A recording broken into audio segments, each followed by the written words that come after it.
The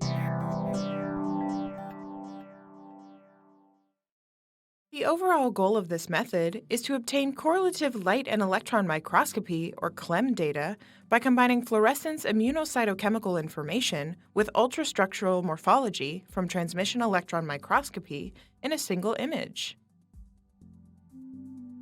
This method can help answer key questions in the field of immunocytochemistry and pathology, such as what subcellular structure is a particular protein of interest associated with.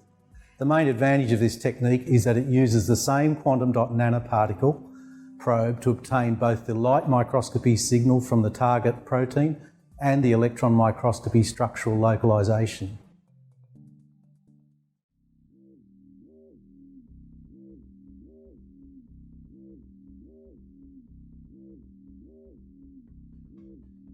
After fixing, embedding, and sectioning human somatostatinoma tumor tissue according to the text protocol, prepare a section adhesive solution by placing 20 centimeters of clear adhesive tape into a 5 milliliter bottle containing 2.0 milliliters of acetone and let it stand for 10 minutes.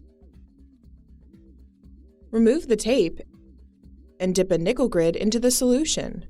Then, remove the grid and allow it to air dry. Once dry, use the dull side of the grid to pick up an ultra-thin section. It's critical to establish the correct etching time for the chosen resin formulation. 30 minutes works well for this formulation, but it may need to be recalculated for harder or softer formulations.